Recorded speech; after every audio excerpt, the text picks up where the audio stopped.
Good morning, student. My name is Rimjim Kumari, and I warmly welcome you all in the online platform of Veduara online learning classes. Okay. So today's we are going to read something about our first biology first chapter, cell, the fundamental unit of life. Okay. Let's start. तो class 9 first chapter of biology is the fundamental unit of life. Fundamental of unit of life क्या है? Cell है. जैसा कि हम लोग जानते हैं, केमिस्ट्री में हम सब पढ़े हैं कि कोई भी मैटर हो वो किस चीज से बना होता है. हम सभी ने केमिस्ट्री में ये सभी ने बच्चे से छोटे से पढ़ते आ रहे हैं, 5 क्लास से 6 क्लास में सब में पढ़ा हम लोगों ने कि कोई भी सब्सटेंस जो है, कोई भी मटेरियल जो है उसको मैटर कहते हैं.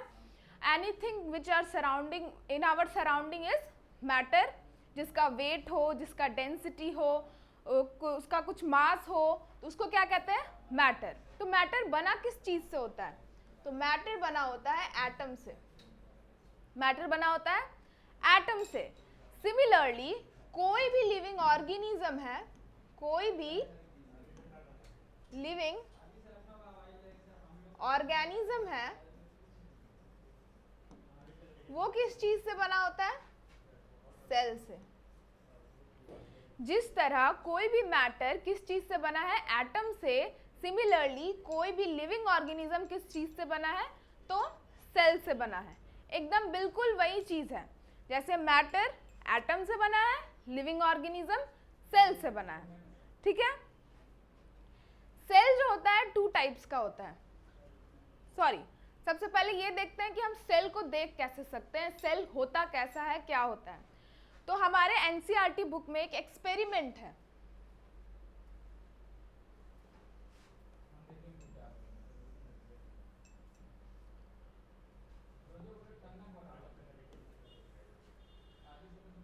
हमारे एनसीईआरटी बुक में एक एक्सपेरिमेंट है. उस एक्सपेरिमेंट का क्या नाम है? ओनियन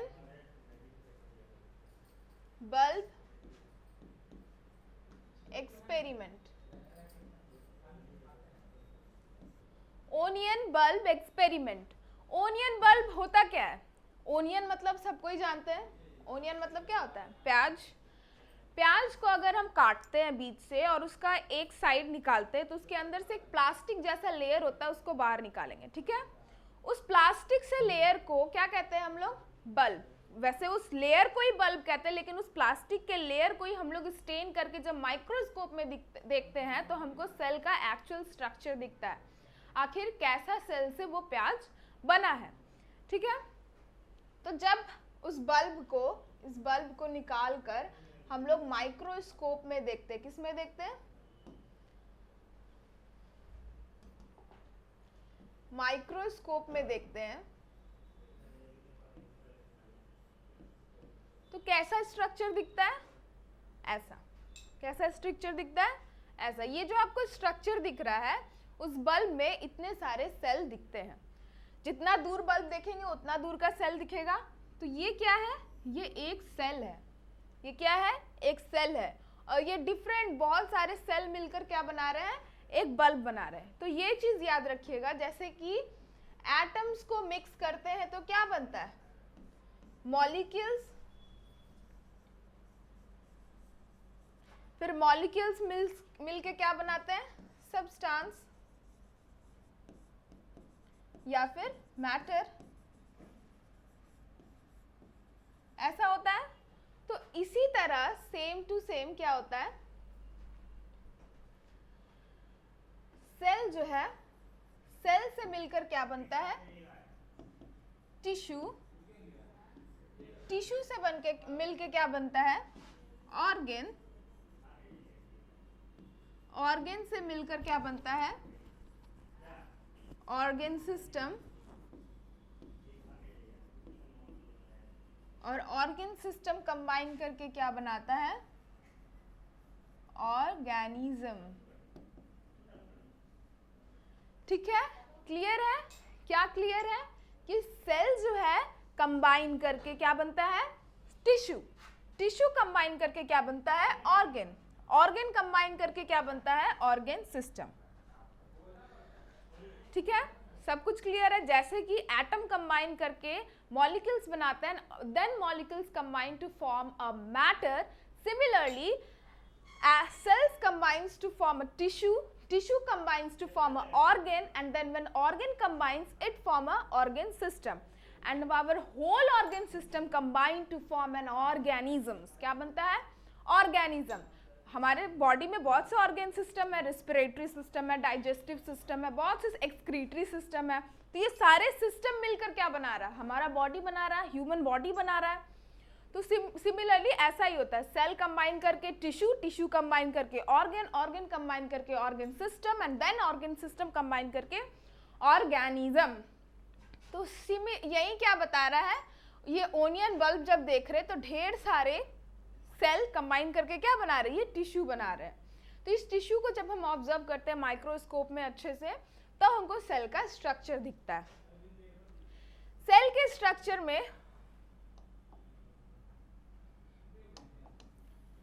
सेल का स्ट्रक्चर मेनली कैसा होता है? जरूरी नहीं है कि सेल सर्कल टाइप का, स्फेरिकल टाइप का ही हो। सेल का बहुत सा शेप होता है। हम एक नॉर्मल स्ट्रक्चर दिखा रहे कि नॉर्मली सेल कैसा होता है। कोई भी स्ट्रक्चर हो, किसी तरह का भी, सेल ऐसा भी दिख सकता है, सेल ऐसा भी दिख सकता है, कोई भी स्ट्रक्चर में हो सकता है। लेकिन सेल में बीच में एक ऐसे स्ट्रक्चर होता है, कभी भी आप माइक्रोस्कोप में देखेंगे तो कोई भी शेप का सेल हो, उसमें एक डॉट बीच में जरूर रहेगा। ठीक है, तो इस डॉट को क्या कहते हैं हम लोग? न्यूक्लियस।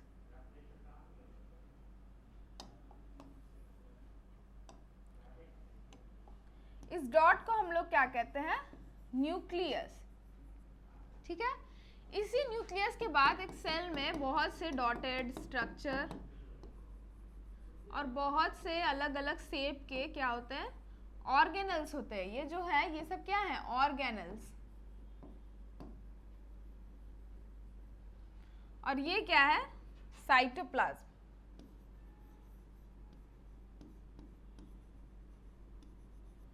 तो ये क्या है? सेल का एक ओवरव्यू, एक सिंपल स्ट्रक्चर कि सेल मैनुअली मेनली दिखता कैसा है। ठीक है, तो सेल में एक न्यूक्लियस होता है, उसमें एक लिक्विड लाइक स्ट्रक्चर होते हैं, जेली लाइक स्ट्रक्चर होते हैं जिसको कहते हैं साइटोप्लाज्म, और उसी साइटोप्लाज्म में और भी बहुत से ऑर्गेनल्स होते हैं। ठीक है, तो ये हुआ सेल का स्ट्रक्चर। सेल जो होता है 2 टाइप्स का होता है, वो हम लोग बाद में देखेंगे। पहले ही हम लोग क्या देखें?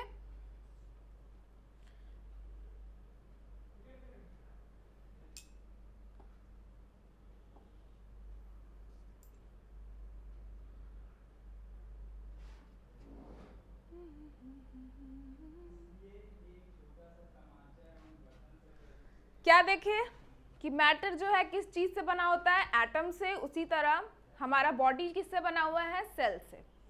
ये देखने के बाद हम लोग क्या देखें कि हम लोग सेल को कौन से, हमारे बुक में दिया हुआ एक्सपेरिमेंट, ओनियन बल्ब एक्सपेरिमेंट, उस एक्सपेरिमेंट के जरिए हम लोग सेल को देख सकते हैं। और भी बहुत से एक्सपेरिमेंट है, ह्यूमन चीक एक्सपेरिमेंट, उससे ह्यूमन चीक को निकाल के टिश्यू को हम लोग ऑब्जर्व करते हैं, then we can see how the human cheek cell looks. ठीक है, तो नेक्स्ट हम लोग क्या देखें कि कैसा दिखता है ओनियन बल्ब का सेल? तो ऐसा दिखता है, उसका स्ट्रक्चर ऐसा दिखता है। फिर हम लोग देखें एटम्स जैसे कंबाइन करके मॉलिक्यूल्स बनाता है, मॉलिक्यूल्स कंबाइन करके मैटर या कोई सब्सटेंस बनाता है, उसी तरह ह्यूमन बॉडी में सेल कंबाइन करके क्या बनाता है? टिश्यू। देन टिश्यू कंबाइन करके क्या बनाता है? ऑर्गन। और फिर ऑर्गन कंबाइन करके क्या बनाता है? Organ system. और सारे ऑर्गन सिस्टम कंबाइन करके क्या बनाते हैं? ऑर्गेनिज्म। ठीक है, क्लियर है सबको? फिर उसके बाद हम लोग क्या देखें? सेल का जो मेनली स्ट्रक्चर होता है, सेल जैसा कैसा दिखता है, सेल में क्या क्या होता है? तो सेल में मेनली एक न्यूक्लियस होता है, डिफरेंट टाइप ऑफ ऑर्गेनल्स होते हैं और साइटोप्लाज्म होते हैं। इन सब के बारे में हम आगे पढ़ेंगे, अभी ये ओवरव्यू देख रहे हैं बस। नेक्स्ट आते हैं डिस्कवरी ऑफ सेल। नेक्स्ट हमारा क्या है, सेल का डिस्कवरी। तो सेल पहली बार आखिर देखा किसने, सेल डिस्कवर हुआ कैसे कि हमारा बॉडी सेल से बना, ये कैसे पता चला? तो बहुत पहले 1635 में एक साइंटिस्ट हुए, मतलब उस टाइम तो इनका ये लाइफ टाइम है, तो एक साइंटिस्ट है उस टाइम में रॉबर्ट हुक नाम से। तो उन्होंने क्या किया, जो ट्री होता है, ट्री के बार्क में से कॉर्क निकाला। कॉर्क,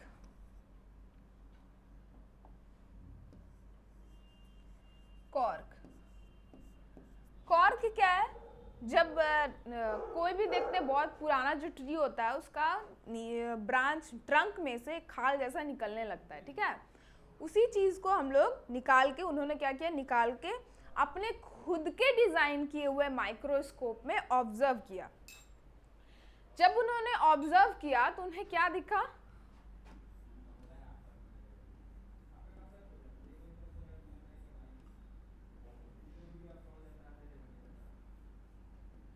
उन्हें क्या दिखा, honey bee comb like structure. क्या दिखा उनको, honey bee comb like structure. तो क्या देखे हम लोग, रॉबर्ट हुक ने क्या ऑब्जर्व किया, ऑब्जर्व कॉर्क। फिर कॉर्क को जब उन्होंने ऑब्जर्व किया तो उन्होंने, it looks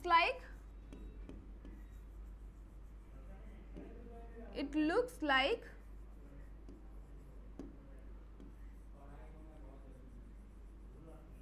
honey bee comb like structure, ठीक है? उन्होंने ये देखा कि वो कैसा दिख रहा है, honey bee comb like structure.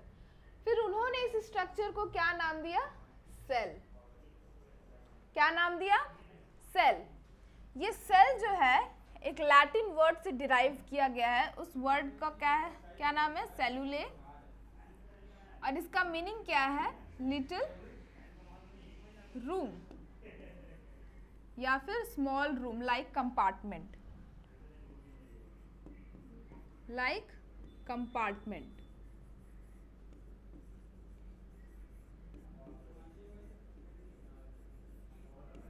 ठीक है?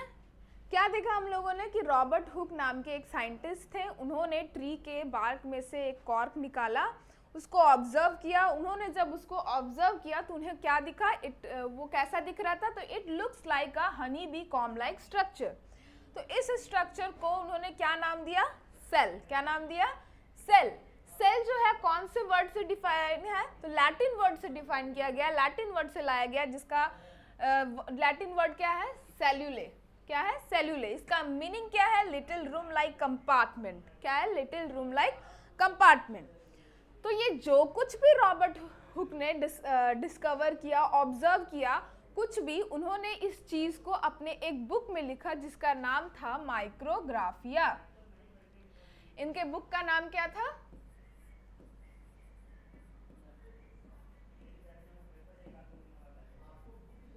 माइक्रोग्राफिया। ठीक है? तो ये सारा कुछ जो भी उन्होंने एक्सपेरिमेंट किया, जो भी वो ऑब्जर्व कर पाए कि आखिर ये कैसा दिखता है, क्या होता है, उन्होंने अपने बुक में लिखा। कौन से बुक का नाम क्या था, माइक्रोग्राफिया। अब उन्होंने जो कुछ भी देखा था, जिस माइक्रोस्कोप से देखा था, वो उनका सेल्फ डिजाइन माइक्रोस्कोप था, जो बिल्कुल ऐसा दिखता था। ठीक है? उस टाइम माइक्रोस्कोप ज़्यादा डेवलप नहीं था, इसीलिए उनको अच्छे से उतना दिखा नहीं, लेकिन दिखा। और उनका नाम क्या, वो उन्होंने क्या ऑब्जर्व किया कि वो हनी कॉम्ब लाइक स्ट्रक्चर है। और एक चीज़ बहुत ज़रूरी याद रखना है कि जिस ट्री से उन्होंने कॉर्क निकाला था, वो कॉर्क क्या है, ये कॉर्क क्या है, ये कॉर्क है डेड सेल। डेड सेल, ये कॉर्क क्या है, डेड सेल, यानी मरा हुआ सेल है।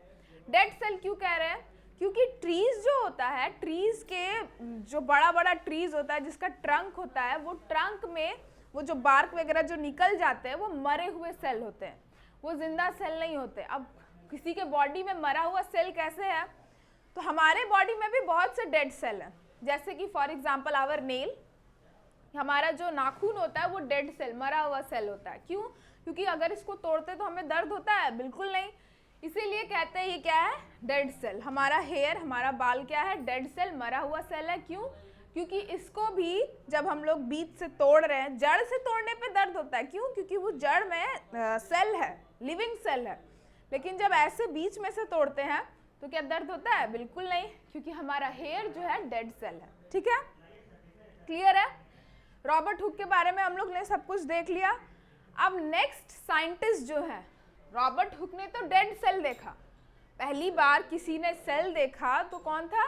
Robert Hooke. पहली बार रॉबर्ट हुक ने सेल देखा, लेकिन उन्होंने कौन सा सेल देखा? डेड सेल देखा।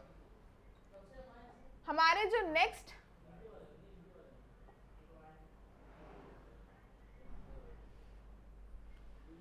जो नेक्स्ट साइंटिस्ट है एंटोन वॉन ल्यूवेनहॉक, इन्होंने क्या देखा? इन्होंने भी अपना एक खुद का माइक्रोस्कोप डेवलप किया, खुद से अपना एक माइक्रोस्कोप बनाया। उनका माइक्रोस्कोप ऐसा दिखता था। ये है एंटोन वॉन ल्यूवेनहॉक। इन्होंने जो माइक्रोस्कोप बनाया और उससे जो चीज ऑब्जर्व किया, तो कहाँ से देखा उन्होंने?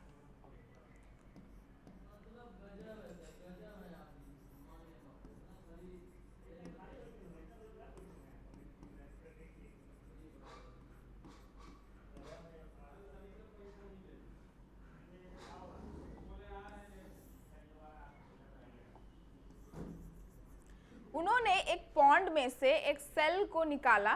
ठीक है, एक पॉन्ड में से सेल को निकाला जो कि लिविंग था, और उसको अपने माइक्रोस्कोप में ऑब्जर्व किया। इन्होंने पहले साइंटिस्ट थे जिन्होंने एक लिविंग सेल को ऑब्जर्व किया। First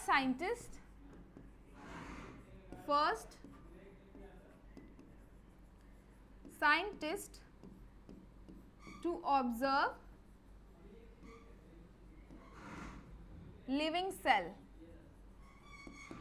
first scientist to observe living cell. और उस लिविंग सेल का नाम इन्होंने क्या रखा? एनीमैक्युलस।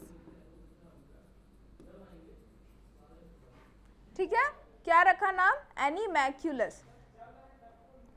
उसके बाद क्या है, जैसे इन्होंने एनीमैक्युलस नाम रखा तो वो पॉन्ड में से सेल वो लाए थे।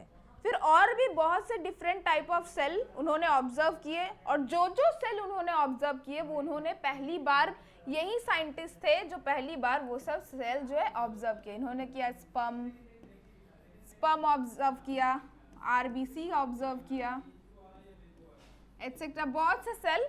और पहली बार जिन्होंने लिविंग सेल स्पर्म को ऑब्जर्व किया, आरबीसी को ऑब्जर्व किया, तो ये पहली बार इस सेल को जो ऑब्जर्व किए थे वो एंटोन वॉन ल्यूवेनहॉक ही थे।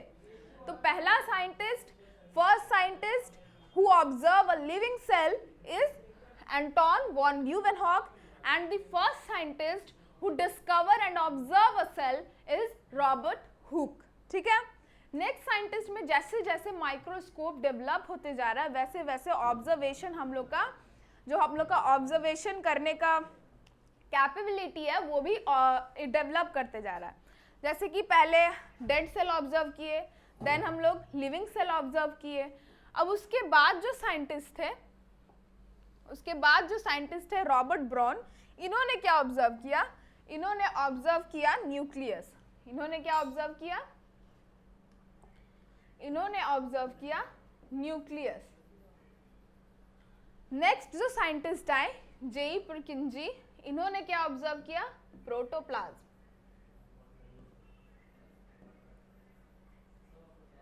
प्रोटोप्लाज्म ये क्या है?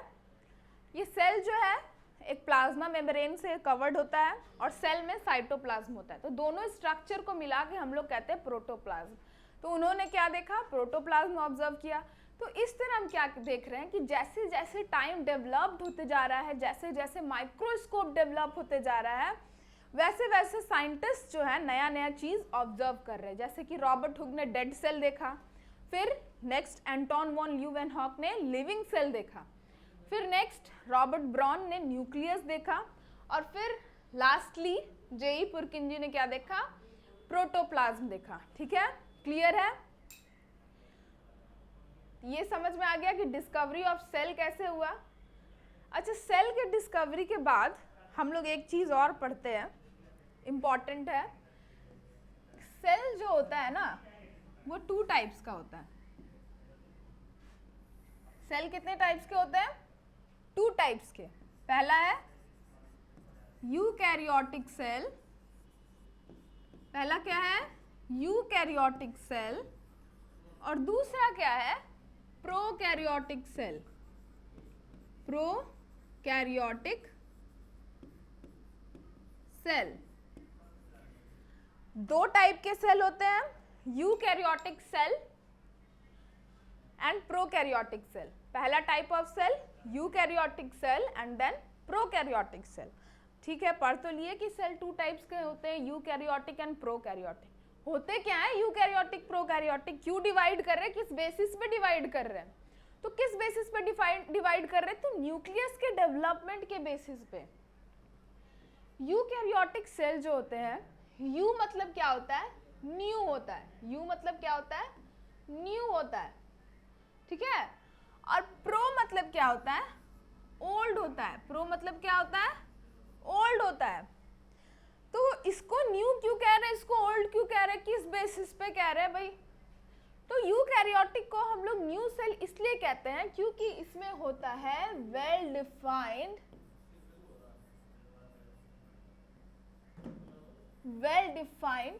न्यूक्लियस। इसमें क्या होता है? Well defined nucleus. और वही प्रोकैरियोटिक सेल में देख रहे हैं, इसमें क्या होता है? Not well defined nucleus.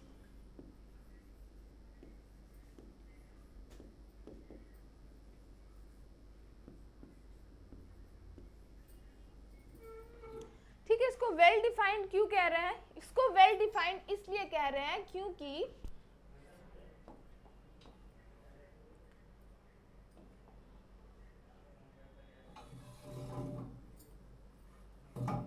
इसको वेल डिफाइंड क्यों कह रहे हैं? क्योंकि इसका जो न्यूक्लियस है, इसमें न्यूक्लियर मेम्ब्रेन होता है, न्यूक्लियर मेम्ब्रेन प्रेजेंट होता है, एंड इसका जेनेटिक मटेरियल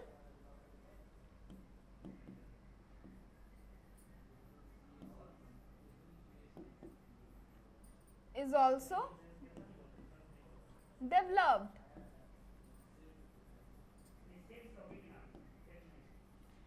यूकैरियोटिक को वेल डिफाइंड न्यूक्लियस इसलिए कहते हैं क्योंकि इसका न्यूक्लियस, इसमें जो न्यूक्लियस होता है वो कवर होता है, उसका बाउंड्री पे न्यूक्लियर मेम्ब्रेन प्रेजेंट होता है, ठीक है। और इसमें जो जेनेटिक मटेरियल होता है, जेनेटिक मटेरियल क्या होता है? न्यूक्लियस के अंदर कुछ सब्सटेंस होता है, उसको कहते हैं जेनेटिक मटेरियल। ये जेनेटिक मटेरियल रिप्रोडक्शन में काम आता है, इसके बारे में भी हम लोग पढ़ेंगे आगे। अभी याद रखेंगे कि न्यूक्लियस के अंदर क्या होता है? Genetic material. क्लियर है? उसके बाद जो ये नॉट वेल डिफाइंड न्यूक्लियस है, इसमें क्या होता है? इसमें न्यूक्लियर मेम्ब्रेन नहीं होता है, no nuclear membrane, no nuclear membrane, and genetic material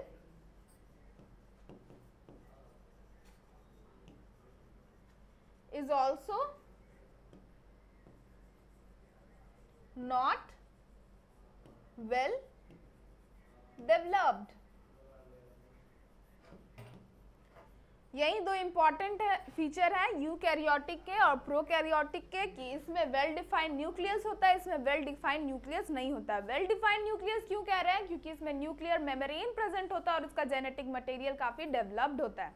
और वही इसको प्रोकैरियोटिक को नॉट वेल डिफाइंड न्यूक्लियस क्यों कह रहे हैं? क्योंकि इसका जो न्यूक्लियस होता है वो वेल डिफाइंड, मतलब न्यूक्लियर मेम्ब्रेन प्रेजेंट नहीं होता है, और क्या है? इसका जेनेटिक मटेरियल भी है जो वेल डिफाइंड, वेल डेवलप्ड नहीं होता है, ठीक है। आज के लिए इतना ही रहने देते हैं, ठीक है। आज हम लोगों ने क्या क्या पढ़ा? सेल के बारे में पढ़ा, डिस्कवरी ऑफ सेल के बारे में पढ़ा, और सेल को कैसे ऑब्जर्व कर सकते हैं। नेक्स्ट क्लास में हम लोग सेल थ्योरी के बारे में पढ़ेंगे और धीरे धीरे सेल के बारे में और बहुत कुछ जानेंगे, ठीक है। तो आज के लिए इतना ही रहने देते हैं। Thank you so much.